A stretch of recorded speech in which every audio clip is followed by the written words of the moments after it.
Mas Supriyani yang mengajar di SDN 4 Baito, Kabupaten Konawe Selatan, kembali menambah rentetan nama guru tenaga didik yang dilaporkan ke polisi oleh orang tua siswa. Padahal guru sejatinya merupakan sosok pahlawan tanpa tanda jasa yang bertugas untuk mendidik anak-anak agar bisa menjadi penerus bangsa yang baik. Meskipun perlu diingat, tindakan kekerasan juga harus dibuktikan kebenarannya.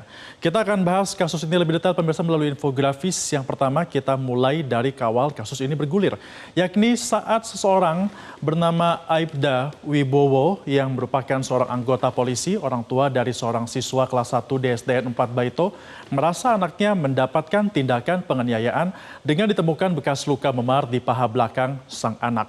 Kemudian mendengar Aibda Wibowo ini menuding sang guru yang saat itu adalah Supriyani menganiaya anaknya. Supriyani pun langsung membantah hal itu. Bahkan rekan-rekan dari Supriyani pun mengatakan Supriyani ini tidak sanggup atau tidak mampu untuk memukul anak orang biasa, apalagi memukul anak seorang anggota kepolisian. Barulah kemudian pada tanggal 25 April 2024 akhirnya Aibda Wibowo melaporkan Supriyani ke Polsek Baito.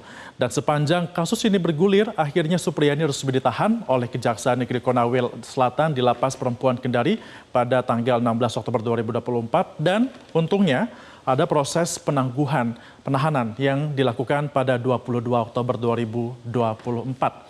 Kita akan simak di grafis selanjutnya. Kejadian ini ternyata polemiknya cukup panjang. Setelah ditahan inilah akhirnya kasus Supriyani menjadi viral di media sosial. Atensi publik pun langsung mengkritisi penahanan yang dilakukan terhadap Supriyani. Dukungan juga datang untuk Supriyani dari berbagai pihak, baik itu dari rekan-rekan sejawatnya maupun dari beberapa anggota DPR RI. Namun sepanjang kasus ini bergulir, sebenarnya cara untuk damai sudah sempat digaungkan. Tapi yang mengejutkan adalah muncul opsi untuk memberikan uang damai sebesar 50 juta rupiah. Anda bisa bayangkan kalau gaji dari guru honorer kita tahu ini pasti tidak layak. Kadang-kadang dirapel 3 bulan sekali, namun ini ia diminta untuk dapat damai dengan uangnya tidak sedikit, yakni 50 juta rupiah. Dari mana dapat uangnya? Dan uang damai ini yang dikisahkan oleh Kepala Desa Wonuwaraya, yakni Rokiman, yang videonya ini beredar di media sosial juga. Ada 2 video yang beredar. Yang pertama ini adalah ketika dia membenarkan bahwa ada permintaan uang damai 50 juta rupiah saat ia itu diminta langsung oleh pihak kepolisian.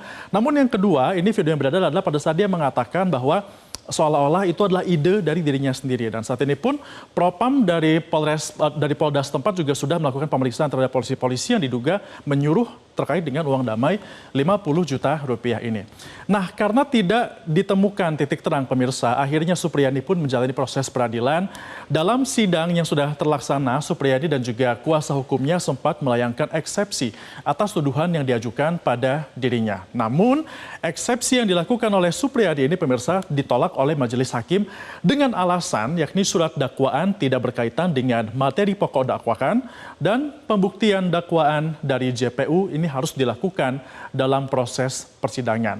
Nah, ketika sidang ini sedang berjalan itulah juga terjadi sebuah peristiwa di mana pada saat itu Supriyani bermobilisasi dari menuju ke pengadilan dibantu dengan mobil dinas milik dari Camat Baito. Namun saat di perjalanan tepatnya di tanggal 28 Oktober 2024, mobil itu yang sering membawa Supriyani ditembak oleh orang tidak dikenal. Akhirnya kaca mobil di bagian kiri tepat di kursi bagian tengah ini tiba-tiba menjadi retak dan juga nyaris berlubang karena ditembak oleh orang tidak dikenal. Sebenarnya pemirsa, sepanjang tahun ini Supriyani tidak sendirian, ada beberapa rekan sejawatnya yang juga mengalami kasus serupa. Mereka dipolisikan dengan tuduhan penganiayaan. Kita akan simak, kami rangkum ada beberapa di antaranya yang juga viral di media sosial. Yang pertama ini adalah Marsono di Wonosobo dilaporkan oleh orang tua siswa saat mencoba untuk melerai pertengkaran di sekolah. Bahkan ini si Marsono, Bapak Marsono juga mengalami tindakan kekerasan seperti itu dan perlu dibuktikan ya.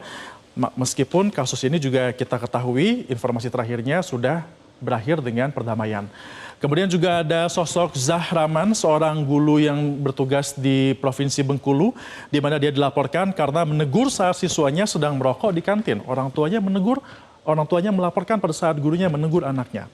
Dan juga ada sosok Mase di Bombana, ini dilaporkan atas kasus dugaan penganiayaan karena siswa tidak mau disuruh untuk membuang sampah.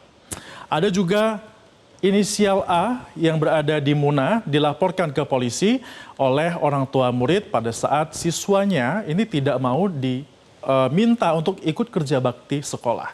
Itu merupakan beberapa kasus-kasus yang terjadi di tengah pihak kepolisian dan juga akibat dari pada saat proses pendidikan sedang berlangsung oleh guru. Jelajahi cara baru mendapatkan informasi. Download Metro TV Extend sekarang.